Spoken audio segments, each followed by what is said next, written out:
हमें electric vehicle use करना चाहिए, क्या इलेक्ट्रिक बाइक यूज करना चाहिए, क्या इलेक्ट्रिक कार यूज करना चाहिए। मेरा इस टॉपिक पे काफी एक डिस्कशन हो रहा था एंड मेरे काफी क्लोज फ्रेंड हैं शैलेंद्र जी, उनसे मेरी डिस्कशन चल रहा था। मैं एक्चुअली सोलर में काम करता हूं and Shailendra ji electric vehicles के प्रेमी हैं, तो मेरा उनसे नॉर्मल डिस्कशन हो रहा था। वो मुझे सजेस्ट कर रहे थे, यार आपकी मैन पावर के लिए आप लोग टू व्हीलर रखे हुए हैं, तो टू व्हीलर से बेटर है आप इलेक्ट्रिक बाइक रख लीजिए। तो मैंने सोचा कुछ इनसे चर्चा की जाए कि क्या वो इलेक्ट्रिक बाइक हमारे लिए फायदेमंद रहेगी कि नहीं रहेगी। मैं जनरली ज्यादा प्रेफर करता नहीं हूं, लेकिन आज शैलेंद्र जी से जब मैंने कुछ डिस्कशन किए तो कुछ उन्होंने मेरे आई ओपनिंग जो क्वेश्चंस थे उनके जवाब दिए, तो मुझे लगा यस इलेक्ट्रिक व्हीकल यूज करना चाहिए। और ये टॉपिक्स नॉर्मली जो मैं लेमैन हूं, आप भी एज अ लेमैन हो, आपके मन में भी ये टॉपिक्स रहेंगे। तो मैंने सोचा कि इन सवालों के कुछ हम 4-5 सवाल हैं, उनके जवाब हम शैलेंद्र जी से डायरेक्टली लेते हैं और जानते हैं क्या इलेक्ट्रिक व्हीकल को यूज करना चाहिए। सबसे पहले तो शैलेंद्र जी मैं आपका अपनी इस यूट्यूब चैनल पे स्वागत करता हूं एंड आपने इतना कीमती समय निकाला और इस बहुत ही इंपॉर्टेंट टॉपिक पे जो फ्यूचर है हमारा इलेक्ट्रिक व्हीकल्स पे, उस पे आज चर्चा करने के लिए आपको हमारे साथ है। Thank you. सबसे पहले सर मैं आपको धन्यवाद देना चाहता हूं। आपने नेचर के लिए मध्य प्रदेश के भोपाल में रहते हुए जो सहयोग आपने किया है वो अद्भुत है और मैं आपको लगभग पिछले कई वर्षों से देख रहा हूं, आपकी एनर्जेटिक वर्किंग को देख रहा हूं, तो उसके लिए आपका जितना भी धन्यवाद किया जाए वो कम है। डेफिनेटली आपने बिजनेस किया होगा, आपने पैसा कमाया होगा, नो डाउट, लेकिन जब हम पैसा कमाने के साथ साथ किसी को कुछ देते हैं और खास तौर से अगर हम नेचर को कुछ दे रहे हैं, इससे बड़ा शायद मतलब दुनिया में कोई पुण्य नहीं है, इससे अच्छा कोई दुनिया में काम नहीं है। तो मैं इस काम के लिए आपको धन्यवाद देता हूं। सेकंड पॉइंट बात आ रही थी कि ईवी हमें यूज करना चाहिए या नहीं करना चाहिए। क्या ईवी हमारे लिए बेनिफिशियल हो सकता है, क्या ईवी हमारे लिए प्रॉफिटेबल हो सकता है, या जस्ट लाइक हम केवल एनवायरनमेंट की सेफ्टी के लिए ही ईवी को यूज करना चाह रहे हैं। तो इसमें लोगों के जो डाउट्स हैं, अगर ये डाउट्स खत्म कर दिए जाएं तो संयम जी मैं आपको भरोसा दिलाना चाहता हूं कि हर घर में एक ईवी डेफिनेटली 6 महीने के अंदर आ जाएगा। चलिए सर, मेरा जो नॉर्मल लेमैन का सवाल है, आज से सर काफी साल पहले मेरा एक फ्रेंड था, इन 2008 की बात कर रहा हूँ, उसने एक ई बाइक लेके आया, मैं कंपनी का नाम नहीं लूंगा यहाँ पे चैनल पे, लेकिन वो एक इलेक्ट्रिक बाइक लेके आया कि यार मैं तो अब इलेक्ट्रिक बाइक हूँ, मेरे को पेट्रोल नहीं डलाना, मैं इसको यूज करूंगा। लेकिन वो कंपनी भी गायब हो गई और वो इलेक्ट्रिक व्हीकल अभी नहीं आया, काफी सालों से 2008 की बात कर रहा हूँ मैं, उस टाइम पे भी था, लेकिन वो कंपनी मतलब मैंने इतना सस्टेनेबल देखा नहीं इलेक्ट्रिक व्हीकल को। कारण आप तो बताएंगे क्यों, क्या कारण था उसका? बिल्कुल सर, सबसे पहले मैं आपको थोड़ी सा करेक्ट कर दूं।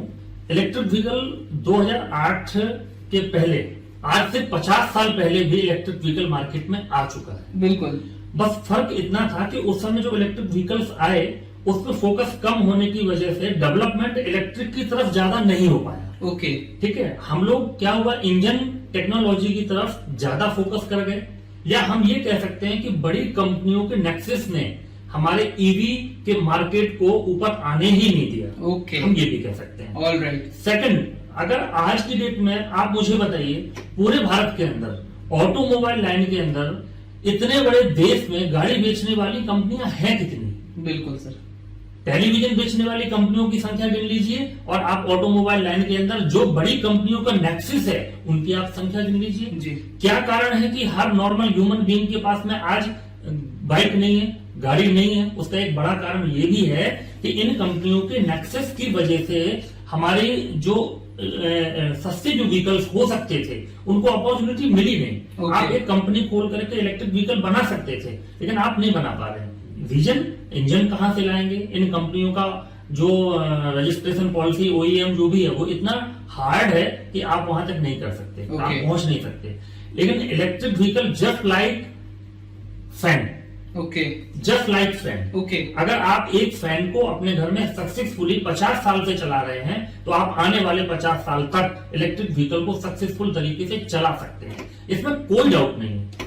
लोगों ने इतने भ्रम पाल रखे हैं इलेक्ट्रिक व्हीकल की तरफ, साहब इलेक्ट्रिक व्हीकल तो बड़ा कमजोर होता है, इलेक्ट्रिक व्हीकल रोड पे चलेगा कैसे? सबसे पहले आप इस बात पर आइए कि इलेक्ट्रिक व्हीकल और नॉर्मल आपका जो पेट्रोल व्हीकल होता है, इनमें बेसिक चेंजेस क्या है, डिफरेंसेस क्या है? जी सर मुझे आप बताओ, अगर गाड़ी रोड पे चलेगा तो चलेगा तो पहिए पर ही ना, बिल्कुल, ठीक है ना। तो जब गाड़ी पहिए पे चल रहा है तो पहिए तो दोनों में है ना, बिल्कुल, टायर तो दोनों में है ना जी, रिम तो दोनों में है ना जी, सीट तो दोनों में है ना जी। तो फिर आपने ये कैसे कह दिया कि इलेक्ट्रिक व्हीकल कमजोर होगा और जो आपका पेट्रोल व्हीकल होगा वही मजबूत होगा? आप इलेक्ट्रिक व्हीकल मजबूत वाला बनाइए तो मजबूत होगा, बिल्कुल, मजबूत कंपनी का खरीदिए तो मजबूत होगा। प्रॉब्लम यहां आ जाती है कि जब आप पेट्रोल बाइक की बात करते हैं तो आप 85,000 रुपए का एक एक्टिवा खरीदने को तैयार हो सकते हैं, लेकिन जब आप इलेक्ट्रिक व्हीकल की बात करते हैं तब आप 25,000 की गाड़ी ढूंढते हैं। मुझे डेफिनेटली पूरा भरोसा है कि आपके उस दोस्त ने 25 से 30,000 की गाड़ी ही खरीदी होगी, बिल्कुल जी, और उसके बावजूद भी उस 25 से 30,000 की गाड़ी को उसने कम से कम 2 साल तक चलाया होगा। 3 साल चलाया ना। अब आप मुझे बताओ कि दुनिया में इससे सस्ता सौदा क्या होता है? सर अच्छा मुझे कॉस्ट बताइए आप। अपन एक इकोनॉमिकल पे जाते हैं आज, ठीक है, ग्रीन एनर्जी को प्रमोट कर रहे हैं सब कुछ, आज हम भी सोलर पे काम करते हैं, तो लेकिन आज जब हम कस्टमर के पास जाते हैं वो भी हमसे आरओआई पूछता है। बिल्कुल पूछे, ठीक है, ग्रीन एनर्जी बहुत अच्छी चीज है, लेकिन आप आरओआई बताइए। वैसे सर मैं इसका एक इलेक्ट्रिक व्हीकल का आरओआई और इसका नॉर्मल व्हीकल्स का, टू व्हीलर की बात करते हैं। अगर मैं कोई एक टू व्हीलर गाड़ी ले रहा हूँ और एक इलेक्ट्रिक व्हीकल ले रहा हूँ, दोनों को कंपेरिजन मुझे बताइए प्राइसिंग के मामले। बिल्कुल अपन करते हैं। तो सर आपने कहा कि हम एक पेट्रोल व्हीकल और इलेक्ट्रिक व्हीकल को कॉस्ट वाइज कंपेयर करते हैं। जी ठीक है, मैं आपसे सबसे पहले तो ये कहूंगा कि आप ये बिल्कुल मत सोचिए कि इलेक्ट्रिक व्हीकल लेकर के आप किसी नेचर पर या किसी कंपनी पर कोई एहसान करने के लिए ये खरीद रहे हैं। आप सिर्फ अपना फायदा सोचिए।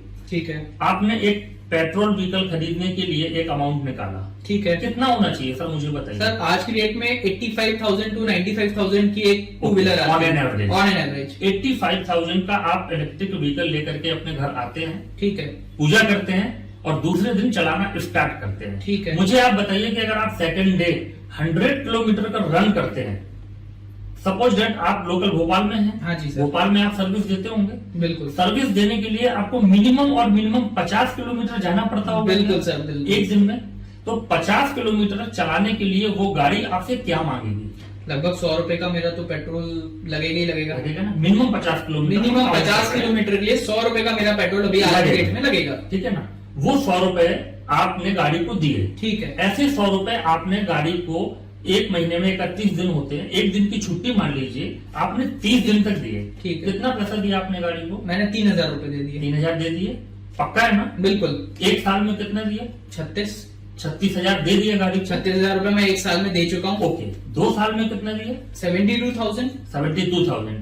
अब मुझे एक बात और बताइए कि 2 साल की पीरियड में आप अपनी गाड़ी को सर्विस कराने गए होंगे, जाएंगे? बिल्कुल सर, ऑटोमेटिकली मतलब जो रहता है उसमें कुछ सर्विस फ्री रहती है, पहली 4 सर्विसिंग फ्री वाली का पैसा लगेगा। बिल्कुल, ठीक है, तो ओवरऑल मैं एक 5,000 रुपए मान लूं दोनों, हाँ मान लीजिए पूरा, जिसमें कोई गाड़ी की खराबी शामिल नहीं है, ठीक है, जस्ट जनरल मेंटेनेंस, ठीक है, ठीक है, क्लेज वायर वगैरह टेस्टिंग, ये 5,000 रुपए, तो टोटल मिला करके 72,000 तो हो गया था। हाँ जी, 5,000 प्लस कर दीजिए, ठीक है, एवरेज 77,000, 70, अब 75 रफली, 75 मान लीजिए। ओके, 75,000 रुपए मेरा 2 साल का पेट्रोल में मेंटेनेंस में खर्चा आएगा, दे दिया आपने। ठीक है, उसके बाद वो पेट्रोल की गाड़ी अब जितने साल तक चलेगी आपसे वो 35,000 पर ईयर मांगेगी। बिल्कुल सर, क्लियर? इन केस अगर 5 साल आपने गाड़ी चला ली तो 35,000 के हिसाब से आपने 5 साल तक उस गाड़ी को पे कर दिया। ठीक है, ठीक, एक चीज। सेकंड आते हैं अब आप ईवी खरीदने जा रहे हैं। चलिए अब मैं लेता हूँ, अब आप बोल रहे हैं ईवी लेना, मैंने आज एक ईवी ले ली, ठीक है। अब आपने आपकी उस पेट्रोल बाइक को जो आपने खरीदी थी 85,000 की, उसको आपने साइड में खड़ा कर दिया। अब आप ईवी लेके आ रहे हैं, उसकी भी पूजा करते हैं, सेकंड डे उसको अपने घर पे चार्ज करते हैं नाइट में, और आप सुबह से उस गाड़ी को यूज करना चालू करते हैं। ठीक है, अब उसने 50 किलोमीटर मिनिमम से मिनिमम जो गाड़ी है, सस्ती से सस्ती गाड़ी भी है, वो भी कम से कम आपको 100 किलोमीटर 120 किलोमीटर का रन देती है एक चार्ज पर, सिंगल चार्ज पर। मैं मान के चलता हूँ मेरी 2 दिन में, हाँ मैं कह रहा हूँ आपको 50 आपने आज चलाया, चार्ज किया और 50 को चला लिया, 50 किलोमीटर को आपने चला लिया, क्या मांगा गाड़ी ने आपसे? बिजली मांगी जिसको आपने चार्ज किया। ठीक है, रफली वो बिजली की जो कॉस्ट है पर किलोमीटर आपको 10 पैसे से भी कम पड़ती है सर। एग्जैक्टली 10 पैसे से कम। Yes, एक बार चार्जिंग करने के लिए कितना यूनिट लग जाता है? 1 किलोमीटर की बात कर रहा हाँ, हूँ। 1 किलोमीटर का एक बार वो डिपेंड करता है कि आपके व्हीकल का पावर क्या है। मैं आपको सीधा कॉस्ट बता रहा हूँ पर किलोमीटर। ठीक है। 10 पैसे से कम पड़ता है आपको गाड़ी का चार्जिंग। Okay, clear. अब आपको 50 किलोमीटर में कितने पैसे लग गए? 10 पैसे इंटू आप 50 कर दीजिए। ओके, ठीक है, 500 पैसे लग गए आपको। ठीक है। ठीक है, इसकी कॉस्ट निकाल लीजिए। और आपके लिए तो वैसे भी फ्री है। आपका जो घर है, मैंने देखा हाँ, हमारे सोलर हाउस है। बिल्कुल जी, तो सोलर हाउस के लिए तो फ्री है। बिल्कुल जी। अब मुझे बताइए कि पेट्रोल गाड़ी के लिए कोई ऑप्शन है क्या कि आपके घर पे पूरा नहीं, पेट्रोल नहीं, भर सकते हैं? कुछ भी लेकिन नहीं। आप अपने इलेक्ट्रिक व्हीकल को अपने घर पे चार्ज कर सकते हैं बिल्कुल सर। ये कितना बड़ा पावर है।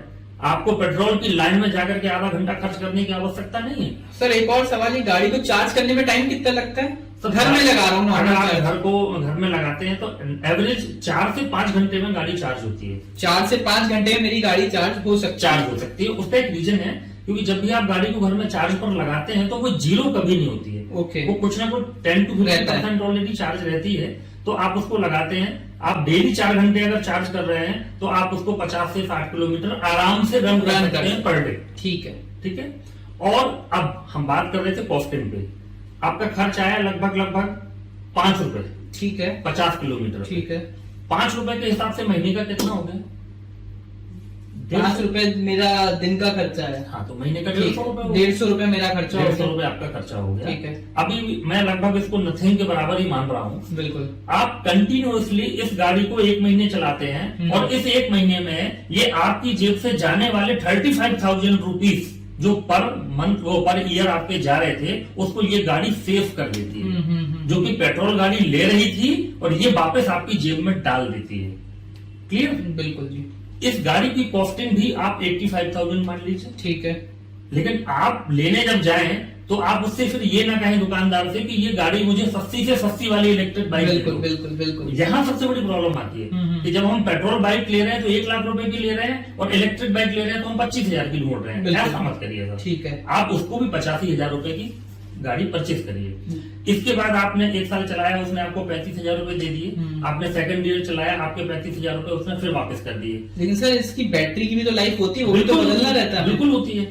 2 ईयर तो कंपनी आपको गारंटी देती है। ठीक है। और मैं ये कहता हूँ 2 ईयर में वो बैटरी आपकी खराब हो ही गई। ठीक है। 24 महीने में खत्म हो गई। वैसे लेड एसिड बैटरी 3 साल तक चल जाती है। खराब। ठीक है, खराब होगी 2 साल। 3 साल चल जाती, 3.5 भी चल जाती। ठीक है। मैं कह रहा हूँ खराब हो गई। खराब हो गई। खराब होने के बाद सर आप तो सोलर लाइन में है, बैटरी आप यूज करते होंगे। बिल्कुल। खराब बैटरी को भी जब आप मार्केट में ले जाते हैं 1,5-2 हजार में बिक जाएगी आराम से। ठीक है ना।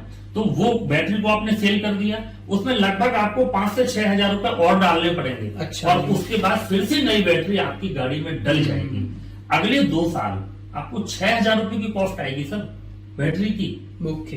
ठीक है ना। तो अब 2,000 रुपए 6,000 रुपए खर्च करके आपने 2 साल इस गाड़ी को और मतलब साल का मैं 3,000 मान के चलूं, जो अपन 3,000 मेंटेनेंस में मान रहे थे वो मान के चलते हैं अपन ने बैटरी में इन्वेस्ट कर दी गाड़ी। तो मेरे कहने का मतलब ये है कि जब आपने 2 साल तक आपके ईवी को रन किया, सर कोई भी ईवी आप 25,000 का ईवी, 1 लाख का ईवी, 50,000 का ईवी आप रन करिए, 2 साल में वो ईवी अगर आपकी रनिंग अच्छी है तो अपनी कॉस्ट बाहर कर देगी।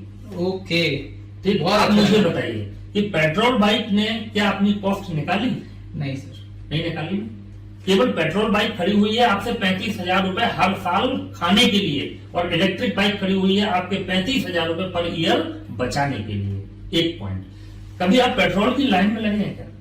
बिल्कुल सर लगे हैं। कभी महीने में आपके जो लड़के हैं, चलिए आपको छोड़ देते हैं, आपके जो वर्कर्स हैं, आप एक काम के लिए भेजते हैं जो कि आधे घंटे का काम था, वो लड़का पेट्रोल भराते हुए काम करने जाता है तो उस पेट्रोल में 1.5 घंटे लगाता है और उसके बाद आधे घंटे का काम करता है। बिल्कुल बिल्कुल। सर ये टाइम भी तो बचा टाइम भी है बच रहा है। ओके। वो लड़का अब हमें जो सर्विस मैन था हमारा, अब वो हमें बेवकूफ भी नहीं बना पा रहा ना कि पेट्रोल पंप की लाइन में खड़े गए। सर हम तो ऑफिस से गाड़ी को चार्ज करके दे रहे हैं। सर एक और सवाल, ये सवाल आई थिंक आप सभी का भी ये सवाल होगा कि सर आज अगर मेरी गाड़ी में पेट्रोल खत्म होता है तो पास में मेरे पेट्रोल स्टेशन 2-4 किलोमीटर की रेंज में मैं डलवा सकता हूँ, लेकिन अगर मेरी कहीं बीच रास्ते में गाड़ी खराब होगी, डिस्चार्ज होगी, मैंने चार्ज नहीं किया और इमरजेंसी में मुझे जाना है कहीं, तो मैं क्या करूंगा? मैं आपको इसका बहुत अच्छा सवाल देता हूँ। बताइए सर।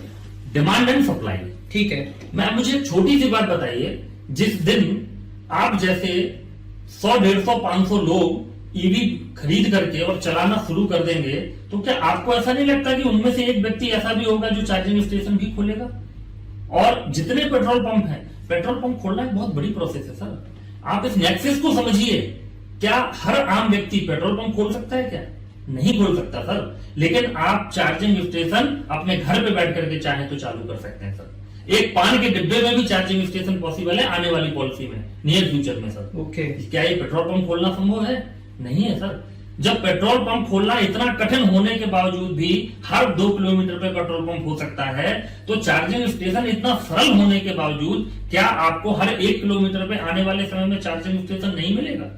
डेफिनेटली मिलेगा सर। एक बार हमें आगे बढ़ने की जरूरत है। मतलब मैं अगर फ्यूचर इमेजिन करूं कि अगर मैं यहाँ से भोपाल से इंदौर जा रहा हूँ, रास्ते में कहीं ढाबे में रुक के खाना खा रहा हूँ, तो उस ढाबे में भी हमें चार्जिंग स्टेशन मिलेगा कि हम अपनी गाड़ी वहां पे रिचार्ज करके चार्ज कर लें? सर ढाबे पे तो डेफिनेटली, अगर आप देखेंगे हाईवेज पे तो गवर्नमेंट ने वर्किंग स्टार्ट कर दी अभी भी। हाँ जी। आज भी आपको भोपाल सिटी के अंदर मुझे लग रहा है 3 से 4 स्टेशन आराम से मिल जाएंगे। ठीक है। दूर दूर है।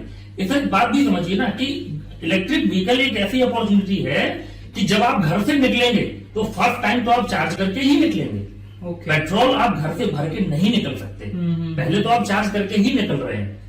थोड़ी सा हम लोग सर 4 व्हीलर की भी बात कर लेते हैं। ठीक है सर। आज मार्केट में इतनी अच्छी कॉम्पिटिटिव प्राइस के अंदर 4 व्हीलर अवेलेबल है, केवल कस्टमर के सपोर्ट ना करने की वजह से वो कंपनियां आगे नहीं बढ़ पा रही हैं, उनको कस्टमर सपोर्ट नहीं मिल पा रहा है। मतलब जैसे ये मान के चलें, जैसे सोलर इंडस्ट्री का आज से 5 साल पहले जो चीज थी वही आज इलेक्ट्रिक व्हीकल सर आप तो उस फील्ड से गुजरे हुए हैं। बिल्कुल बिल्कुल सर। बिल्कुल हमारे पास पहले डिमांड ही नहीं थी, तो कॉस्ट बहुत ज्यादा थी, कॉस्ट ज्यादा थी और लोग भी कम थे।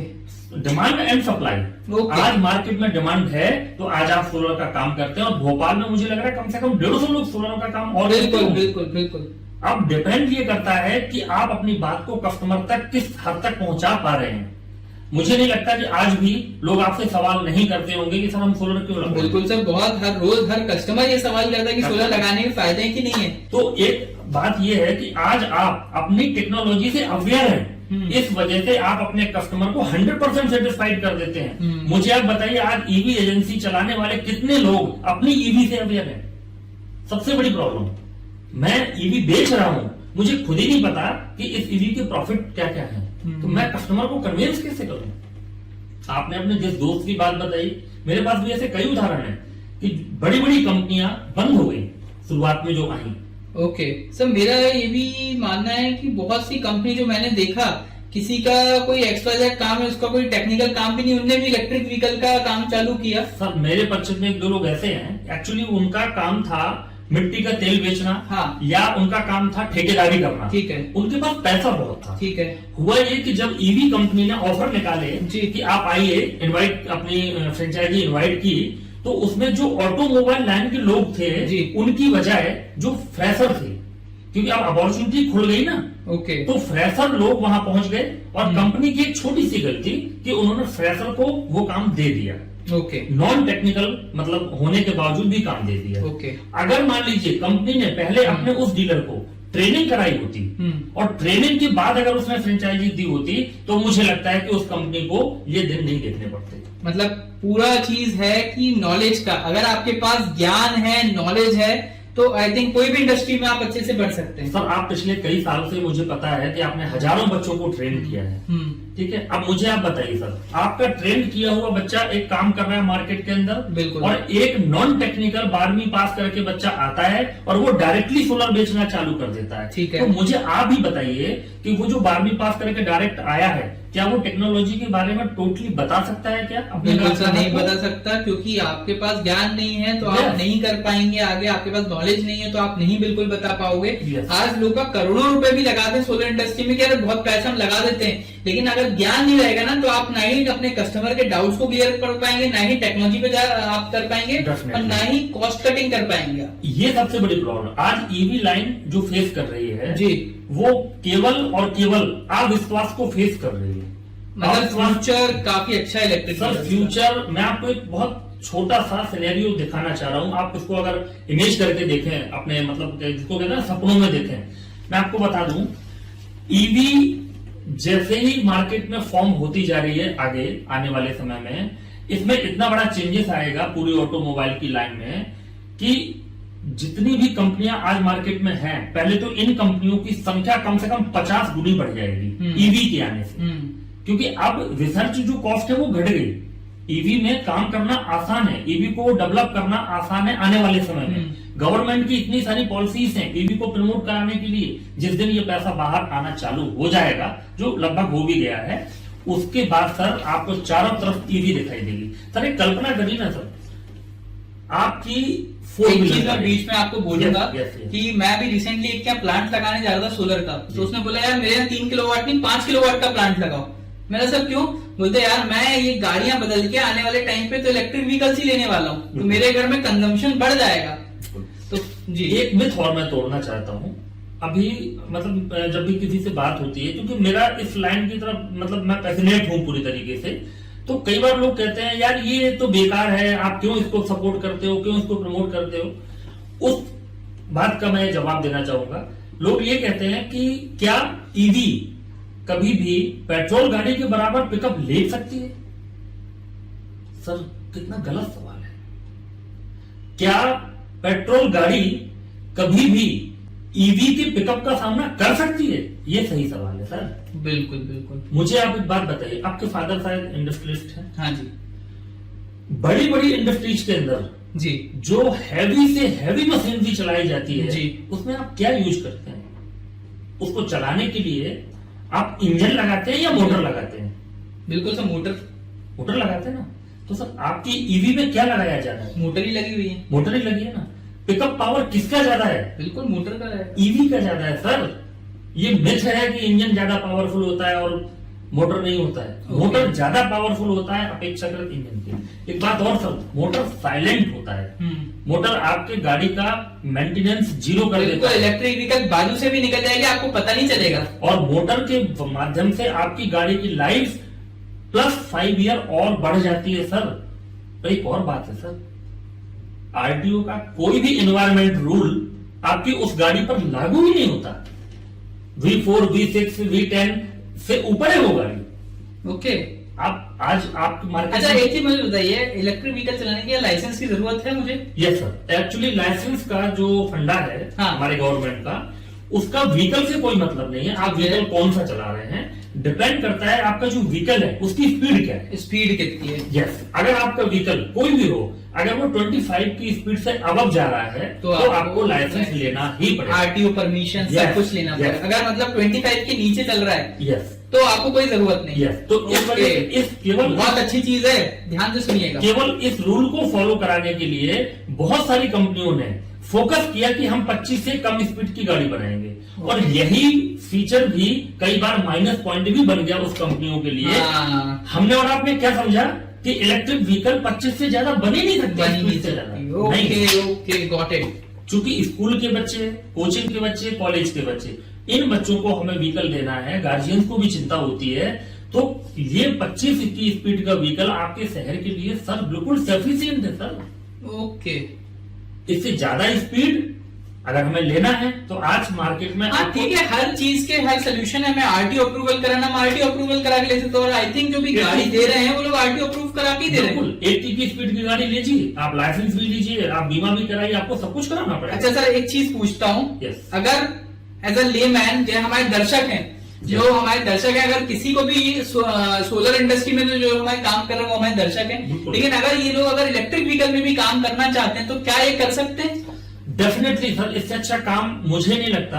आने वाले समय में इतनी बड़ी अपॉर्चुनिटी है इलेक्ट्रिक व्हीकल्स की, सोलर की तो है ही, सोलर की अपॉर्चुनिटी कभी खत्म नहीं होगी। लेकिन इलेक्ट्रिक व्हीकल सर मेरा तो मानना है कि सोलर इंडस्ट्री से भी 10 गुना ज्यादा इंप्रूव करने वाला है सर। ओके, उसका मैं आपको कारण बता देता जी। हूँ। सोलर वही लोग लगा रहे हैं जिनके पास बड़ा फंड है, घरों पे लगा रहे हैं, लगा पा रहे हैं। लेकिन व्हीकल तो सबको चाहिए ना। बिल्कुल सर, दूध वाले को भी चाहिए सर, आपके घर में सब्जी बेचने वाले को भी व्हीकल चाहिए, ओके, आपको भी व्हीकल चाहिए, आपके बच्चे को भी सर। चाहिए। मैं अभी आपको बताऊं, अभी जस्ट पहले जो हमारे यहाँ पे आप लोग भी ये चीज देखते होंगे, जो आइसक्रीम बेचने वाला निकलता था पहले, वो साइकिल चलाता था। अभी टॉप एंड टाउन का मैंने देखा, तो अभी टॉप एंड टाउन भी वो इलेक्ट्रिक बाइक से निकलता है। और कब पहले तो पता चलती थी उसकी गाड़ी निकल रही है, अब इतनी तीखी सुस्ती मतलब उसकी चली जाती है, उसके पास जगह भी है और इलेक्ट्रिसिटी भी है। पहले वो एक छोटा सा लैंटर्न लगाता था, बिल्कुल। लेकिन अब वो इलेक्ट्रिक बाइक्स में जा रहे हैं। मैंने सब्जी वाले भी देखे आज इलेक्ट्रिक बाइक में सब्जी वाले निकल रहे हैं। सर आप एक बात देखिए ना, आज चलिए आप अभी टू व्हीलर तक, चूंकि आप पैसे वाले लोग हैं जी, आपके पास पेट्रोल भरवाने का पैसा है, इसलिए आप वहां पे अभी फोकस नहीं कर रहे हैं। लेकिन आप जो देखिए ना, एक थ्री व्हीलर वाले को, थ्री व्हीलर वाला पूरे दिन में जो कि 200-250 रुपए खर्च कर देता था, उसके बाद 500 कमाता था, आज वो उसका पेट्रोल जीरो हो गया ना सर। आप सर कल्पना करिए, आपके शहर में 1 लाख ऑटो चल रहे हैं मान लीजिए पेट्रोल से, और वो बंद हो गया और आपके ईवी आज भोपाल में है ना सर। एक चीज और, ये जो ऑटो चल रहे हैं सब रेंटेड ऑटो है, ये लोग रेंट पे करते हैं सुबह से शाम तक। हाँ, और इसकी कीमत कितनी है सर? 80-90 हजार का ईवी आ जाता है मार्केट में, रिक्शा, और उसमें आराम से 2 और 4 सवारी 4 सवारी बैठ के वो लोग चलाते हैं। विवाद भी नहीं होता, भीड़ भी ज्यादा नहीं होती, शोर भी नहीं होता, एनवायरमेंट भी सेफ रहता है, और उस व्यक्ति की कमाई भी अच्छी होती है, क्योंकि उसको गवर्नमेंट को कुछ नहीं देना है सर पेट्रोल के नाम पर। तो आइए मिलके करते हैं एक प्रण। हमारे जितने भी लोग हैं, पहले मैं भी इलेक्ट्रिक व्हीकल यूज करूंगा, एंड मैं चाहूंगा कि हमारे जितने भी लोग हैं जुड़े हुए हैं हमारे साथ, अगर वो इलेक्ट्रिक व्हीकल पे भी कुछ नॉलेज लेना चाहते हैं तो हम एक मिलके एक सीरीज चालू करते हैं। दोस्तों आप हमसे जुड़े रहिए। हम लोग एक बहुत बड़ा इलेक्ट्रिक व्हीकल पे ट्रेनिंग प्रोग्राम्स लेके आ रहे हैं। आज का जो सेशन था मेन था कि आपको अवेयर करना कि इलेक्ट्रिक व्हीकल का क्या क्या फायदा है, क्या क्या नुकसान है। नुकसान तो कुछ भी नहीं है, फायदा ही फायदा है। एंड अगर आप इस इंडस्ट्री में अपना खुद का बिजनेस करना चाहते हैं तो पहली बात है आपको ज्ञान लेना है। अगर नॉलेज होगी तो आप इस इंडस्ट्री में बहुत आगे ग्रो कर सकते हैं, क्योंकि टेक्निकल फील्ड है। एज आप जानते हैं कि हमारा सोलर का ट्रेनिंग इंस्टीट्यूट है, बहुत सारे लोग हमारे पास ट्रेनिंग करने आते हैं एंड बहुत अच्छे से ग्रो कर रहे हैं सोलर इंडस्ट्री में, क्योंकि उनके पास टेक्निकल नॉलेज है।